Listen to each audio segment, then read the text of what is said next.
আমার আপনার রব্বুল আলামিন ডাক দিলেন, শোনো শোনো ফারিস্তা মণ্ডলীগণ, শোনো গো। ফারিস্তারা এলো গো, আসার পরে বলতে লাগলেন, আল্লাহ কি এমন হয়েছে বলো বলো।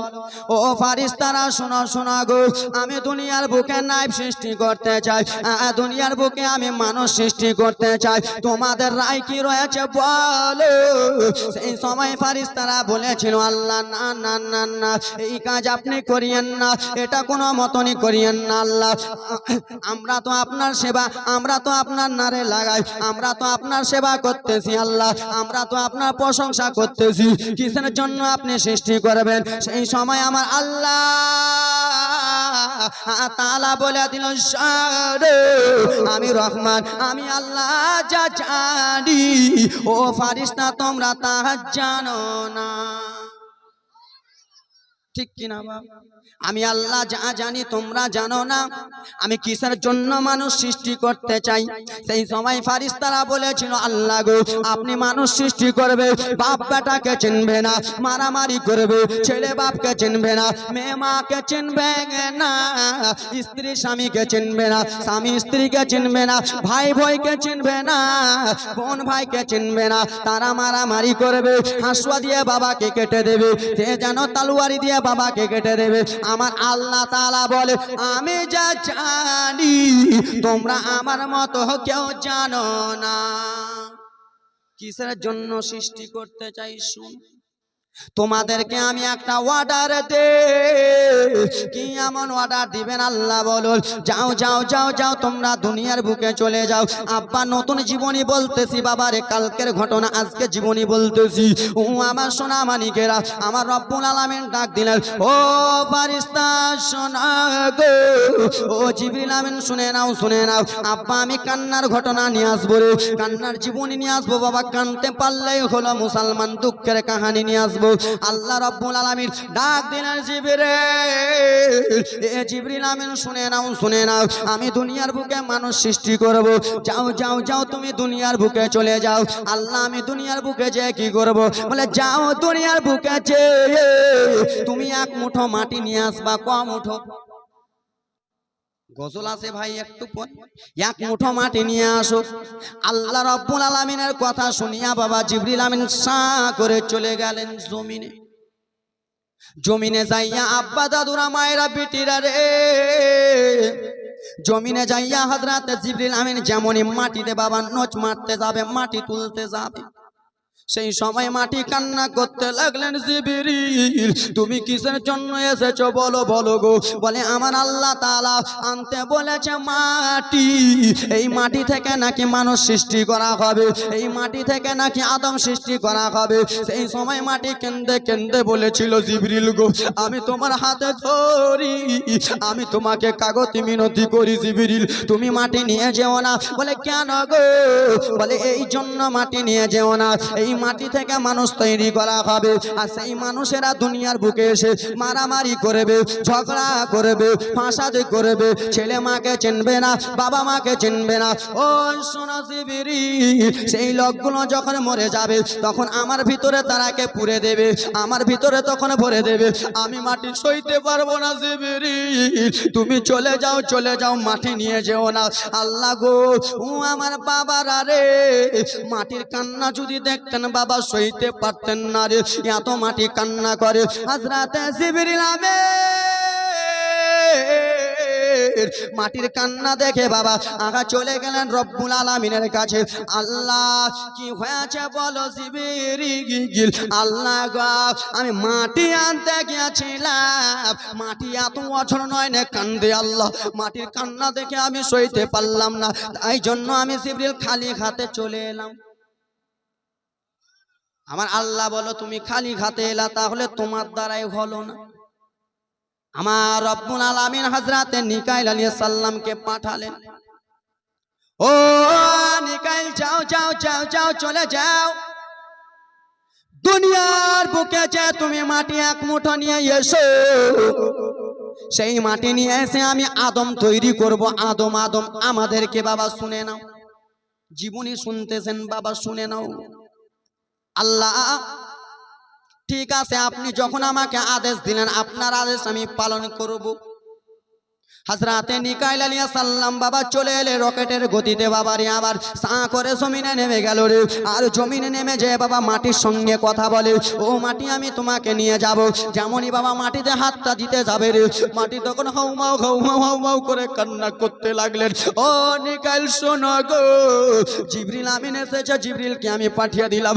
ও নিকাইল আমি তোমার কাছে হাত জোড় করি, কাগতি মিনতি করি, আমি মাটি তুমি নিয়ে যেও না, আমি তাদের জামালা সইতে পারবো না, আমি তাদের কষ্ট সহ্য করতে পারবো না, তারা দুনিয়ার বুকে মারামারি করবে। ওগো নিকাইল চলে যাও, ও আমার সোনা মানিকেরা রে। হযরতে নিকাইল আলাইহিস সালাম মাটির এত অজন্য নয়নে কান্না দেখে, মাটি এত কান্না করে বাবারে। হযরতে বিরাদার মুসলমান নিকাইল আলাইহিস সালাম সহ্য করতে পারলেন না, নিকাইল আলাইহিস সালাম চলে গেলেন আল্লাহর কাছে। আমার রব্বুল আলামিন বলল, ওগো নিকাইল বলো গো, তুমি কিসের জন্য খালি হাতে এসেছো? বলো বলো মাটিটা কোথায়? বলে আল্লাহ মাটি আনতে পারি নাই। বলে কিসের জন্য মাটি আনতে পারে নাই? ওই মাটি থেকে তো আমি আদম তৈরি করব, আদম মানুষ সৃষ্টি করব, তুমি কিসের জন্য আনতে পারলে না? সেই সময় নিকাইল আলাইহিস সালাম বলেছেন, আল্লাহ আমি যেমনই মাটিতে হাত দিতে যাব, মাটি এত কান্না করে আল্লাহ আমি সহ্য করতে পারলাম না, মাটির কান্না দেখতে পারলাম না, মাটির দিকে দেখে আমার মায়া হয়ে গেল, তাই জন্য চলে এলাম। আব্বার আরে আমার সোনা মানিকেরা রে, আমার বক্তব্য বাবা এরকম ঝাড়া নয়, জীবনী বক্তব্য, কিন্তু এটা জীবনী এরকম হবে না বাবা, ঝাড়া হবে, তাই জন্য এরকম নিয়ে যাচ্ছি।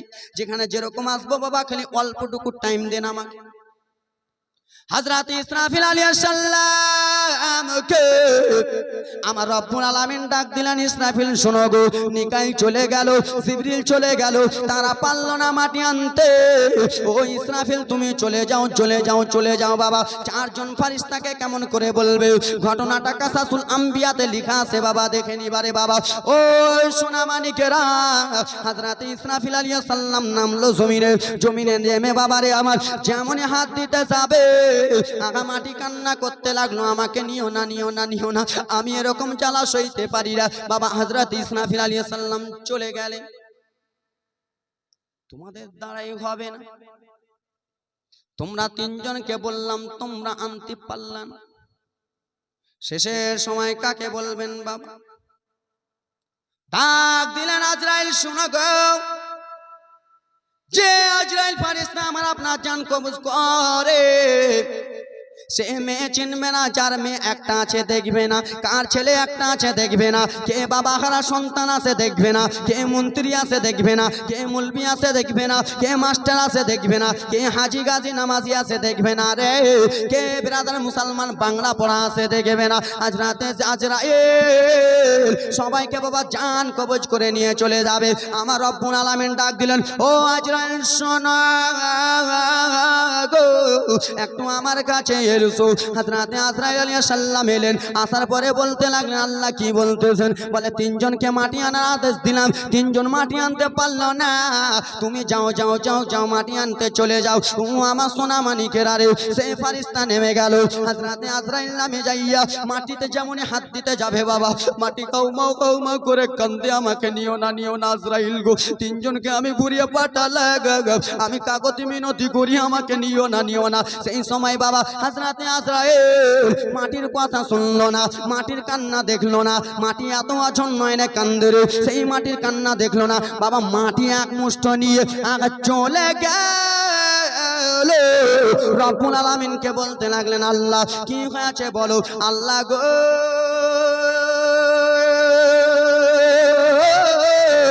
রব্বুল আলামিন আমি মাটি নিয়ে এসেছি, বলে তুমি বেস্ট, জোরে বলো, তাড়াতাড়ি বলতে, তুমি বেস্ট। আজরাইল তোমাকে আমি একটা দায়িত্ব দেব, একটা কাজ দেব, তোমাকে একটা চাকরি দেব। বলে কি আল্লাহ চাকরি দেবেন? বলে আজরাইল শুনে নাও, এই মাটি থেকে যে মানুষ আদম সৃষ্টি করা হবে, তো মানুষ আমরা আসি মৃত্যুবরণ করতে হবে কি হবে? ও আজরাইল শুনে নাও, এই মাটি থেকে মানুষ সৃষ্টি করব, সেই মানুষগুলোকে আবার আমি মৃত্যুবরণ করব। আর ওই মৃত্যুবরণটা ওই রুহুটা যে ছিনিয়ে বার করবে আজরাইল, এটাই তোমার দায়িত্ব থাকিল। জোরে বলুন। এত সুন্দর বলতেছি তাও জোরে বলেন না। ও আজরাইল শুনে গেন, কাউরির বেটা তুমি রুহু কবজ করবা, কাউরি স্ত্রীর রুহু কবজ করবা, কাউরি মেয়ের রুহু কবজ করবা। সেই সময় হযরতে আজরাইল আলাইহিস সালাম বলতে লাগলেন, আল্লাহ আমি যার মেয়ের রুহু কবজ করব সে তো আমাকে বকবে, আমি যার ছেলের রুহু কবজ করব সে তো আমাকে গালি দেবে, আমি যার মেয়ের রুহু কবজ করব সে তো আমাকে বকাবকি করবে। হ্যাঁ কি না বাবা? হ্যাঁ কি না বলুন। আপনাদের আমি মুর্শিদাবাদে জলসা করতে এসেছি, আর আপনারা আমাকে 5-6 জন ভাই যদি আমাকে এখানে স্টেডে মেরে দেন, তাহলে রাস্তাতে ইট চালিয়ে যদি মেরে দেন, আর আমি যদি মরে যাই আপনারাকে ছাড়বে? আমার বাপ মা এসে আগে আপনাদেরকে গ্রামবাসী আগে থানাতে ভরবে, থানাতে। হ্যাঁ কি না? সত্যি ভাবিয়েন না যে হ্যাঁ থানাতে ভরবে, ভাবিয়েন। একটা উদাহরণ, অবশ্যই থানাতে ভরবে। কেন বেটা? আমার বেটা বক্তা আজমির হোসেন জালসা করতে এসে তোমরা মেরেছো, মেরে ফেলে দিয়েছো, তোমাদেরকে রাখবো না কেন? যে মায়ের দিল মানবে না, মানবে না, বাবার দিল মানবে না। আল্লাহ যার মেয়ের আমি জান কবজ করবো সে তো আমাকে বকাবকি গালাগালি করবে, মন্দ বলবে, খারাপ বলবে। সেই সময় আমার আল্লাহ বলল, শোনো আজরাইল শোনো গো, আমি আল্লাহ যা জানি তুমি তা জানো। জোরে বল, আমি যা জানি তুমি তা জানো। ও আজরাইল শুনে না, আমি ওটা বলার তাদেরকে চান্স দেব না। বললা আল্লাহ কেমন করে চান্স দেবে না? আমার আল্লাহ তাআলা সেই সময় বলতে লেগে গেলেন, আব্বা শোনো, আমার আল্লাহ বলল শোনো, আমি মানুষকে কাউকে রোগ দিয়ে মারবো, কাউকে জ্বর দিয়ে মারবো, কাউকে কাশি দিয়ে মারবো গো, কাউকে নদীতে ডুবিয়ে মারবো, কাউকে অ্যাক্সিডেন্টে মারবো, কাউকে আমি একটা পাথর চালিয়ে মেরে দেবো, এবং কি কাউকে আমি রাস্তাতে 4 চাকা গাড়ি চালিয়ে আমি আল্লাহ মেরে দেব। আগা জিবরাইল জান কবজ করা হলো তোমার দায়িত্ব। আর রোগ যত যা বালা মুসিবত আছে আমি আল্লাহ সেটা তাদেরকে দিয়ে মারাবো। বুঝতে পারলেন? কেন? আর আজরাইলকে আপনার দোষী বলতে পারবেন না। আমার আল্লাহ নিজেই বললেন, কাউকে জ্বর রোগ করে মারবো, কাউকে প্যারালিস দিয়ে মারবো। আজকাল আমরা ওরকম মরি কি মরি না? আমাদের কয়েকদিন বাকি ইন্টারন্যাশনাল বক্তা হযরত আল্লামা মাওলানা জাকির হোসেন চতুর্বেদী সাহেব, মুর্শিদাবাদে অলরাউন্ডার, মালদাতে অলরাউন্ডার, ওয়েস্ট বেঙ্গল অলরাউন্ডার, মুর্শিদাবাদে অলরাউন্ডার বক্তা যিনি জাকির হোসেন চতুর্বেদী, তিনি চলে গেলেন আমাদের কাছ থেকে। বাবা কয়েকটা দিন হলো আল্লাহ তাআলা তাকে যেন ক্যান্সার দিয়ে মেরে দিল।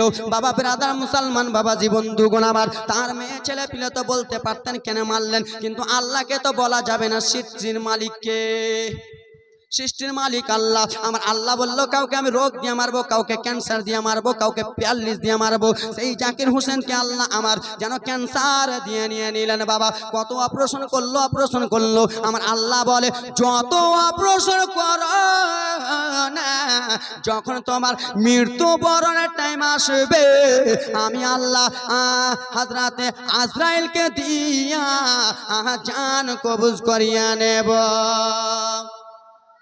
ও বাবা মায়েরা সোনা মানিকেরা রে, আমি এবার কান্নার ঘটনা নিয়ে আসবো। বাবা অল্পটুকু শুনে নাও।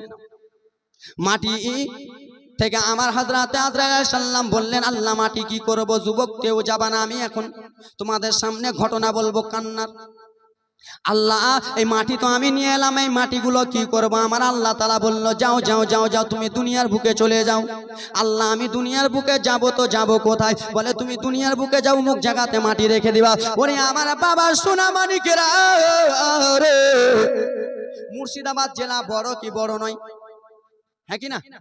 মুর্শিদাবাদ জেলা বড়। তো মুর্শিদাবাদে জালসা হচ্ছে, যাও তো কেমন করে বুঝতে পারবো কোন গ্রামে হচ্ছে? মুর্শিদাবাদ জেলা তো বাবা ছোট্ট নয়, বহরমপুর ভগবান গোলা সব কিছু আছে।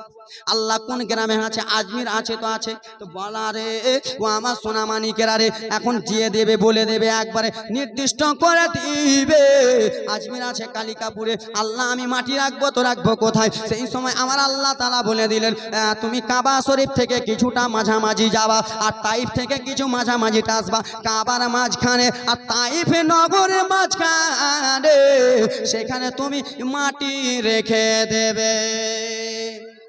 ও যুবক সোনা মানিকেরা রে, ও আমার আল্লাহ নবীর উম্মতে দলরা রে, মাটি রাখা হলো। মাটি 2 বছর ধরে বাবা আমার পানিতে ভিজলো, বৃষ্টিতে ভিজলো, জলে ভিজলো বাবা। মাটিটা আস্তে আস্তে শক্ত হলো। 4 বছর হলো বাবা আমার সোনা মানিকেরা, মাটি ভালো করে শক্ত হয়ে গেল। 6 বছর হলো বাবা, মাটি যেন ঢাল হয়ে গেল। 8 বছর যেমন হয়েছে, মাটি মানুষ রূপে হয়ে গেল। জোরে বলো। মাটি যেমনই মানুষ রূপে হয়ে গেল বাবা, সেই মাটির ভিতরে রুহু ভরবে কি ভরবে না? সমস্ত ফারিস্তা মণ্ডলীগণ দেখতে আসে আল্লাহর সৃষ্টি কত সুন্দর, একবার দেখে আসি আমার আল্লাহ সৃষ্টি করেছে। সমস্ত ফারিস্তা মণ্ডলীগণ এলো, সোনামানিকেরা বাবাজি কলিজার টুকরারা রে আমার, সবাই এলো বাবা। এক এক করে চলে আসে, এক এক করে চলে যাই। শেষের সময় আজাজিল সে বাবা মাটির কাছে এলো রে বাবা। আজাজিল, আজাজিল নাম শুনেছেন কিনা? আজাজিল কিন্তু ভালো। শেষের সময় আজাজিল এলো বাবা রে আমার। আজাজিল এসে বাবা মাটির কাছে ঘোরাঘুরি করে। আদম পয়গম্বরের বাবা আমার সেই মূর্তির কাছে ঘোরাঘুরি করতেছে বাবা আমার। সেই আজাজিল ফারিস্তাগুলোকে বলতে লাগলো, শোনো গো, এই মাটির মানুষটাকে যদি আমার হাওয়ালা করে দেয়, একে আমি দুমড়ে মুচড়ে মেরে দেব, একে আমি শেষ করে দেব। আর আজাজিল ফারিস্তা এটাও বলে, এই মাটিকে যদি আমাকে স্নেহ করতে হয়, এই মাটিকে যদি আমাকে মান সম্মান করতে হয়, তাহলে এই মাটিকে আমি মানবো না, মানবো না। এই আদমকে আমি মানবো না। আর আমার হাওয়ালা করে দিলে একে আমি মুচড়ে শেষ করে দেব। আব্বা আমার 2টা মিনিট সহ্য করে নাও সোনার টুকরা বাবা রানী আমার। আমি তাড়াতাড়ি করে জীবনীটা নিয়ে যাই। আজাজিল ফারিস্তা মনে মনে ভাবলো, আহারে কেমন দেখি আল্লাহর সৃষ্টি, একবার দেখে নি বাবা আমার। সেই আজাজিল বেরাদার মুসলমান আমার, সেই আদম পয়গম্বরের ভিতরে, সেই মাটির ভিতরে বাবা ঢুকে গেল। ঢুকে, জোরে বলুন, ঢুকে গেল বাবা। পোড়াটা ঢুকতে পারলো না, লাভি অব্দি ঢুকে গেল রে। আর যেমনই লাভি অব্দি ঢুকেছে বাবা, এত অন্ধকারে, এত অন্ধকার, আজাজিল অন্ধকারে থাকতে পারলো না বাবা। লাভির ভিতরে ঢুকে অন্ধকারে থাকতে পারলো না। সেই আজাজিল ফারিস্তা ব্রাদার মুসলমান আমার থুপ ফেলে দিল সেই মাটির ভিতরে। বুঝেছেন? সেই মাটির ভিতরে থুপ ফেলে দিল রে। আর যেমনই থুপ ফেলেছে ব্রাদার মুসলমান আমার, রব্বুল আলামিন জিবরিল আমিনকে ডাক দিলেন, ওগো জিবরিল আমিন, যাও যাও যাও যাও, আদম পয়গম্বরের ভিতরে থুপ ফেলে দিয়েছে, যাও সেই থুপটাকে তুমি বার করে আনো। জিবরিল আমিন চলে এলো বাবারে। আর আসার পরে রে সেই থুপটাকে বার করলো। আর সেই থুপটাকে নিয়ে কুকুর বানা হলো। কুকুর, কুকুর আছে আপনাদের দিকে?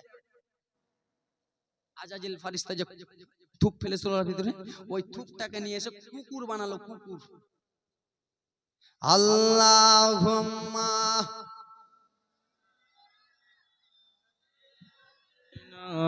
মাওলানা মুহাম্মদ ওয়া আলা আলি সাইয়্যিদিনা মাওলানা মুহাম্মদ। আপনার নবীর দিবানা তো সবাই? একটা গোসল নবী দিবানা তো? সারে জমিন কালি কাপুরে নবীর জালসা দেখো না, জোরে বলুন। শের জমিন কালি কাপুরে নবীর জালসা দেখো না কেন? শের জমিন কালি কাপুরে নবীর জালসা দেখো না। বসে আছে, বসে আছে জালসাতে যে সবাই নবীর দিবানা। জোরে। সের জমিন কালি কাপুর নবী জালসা দেখো না। বসে আছে জালসাতে যে, বসে আছে স্টেজেতে সবাই নবীর দিবানা। হা হা সের জমিন কালি কাপুর নবী জালসা দেখো না। এই গ্রামের জালসা কমিটি, জোরে বলো। এই গ্রামের মা খালা দাদু কমিটিরা সবাই এটাই বলিছে, সবাই এটাই বলিছে। আপনাদের মনের কথা বলতেছি। কি বলছেন আপনারা? প্রত্যেক বছর করব জলসা, ছেড়ে আমরা দেব না সর জমিন কালিকাপুরে নবীর আশেক দেখো না। বাবা সোনামানিকের আরে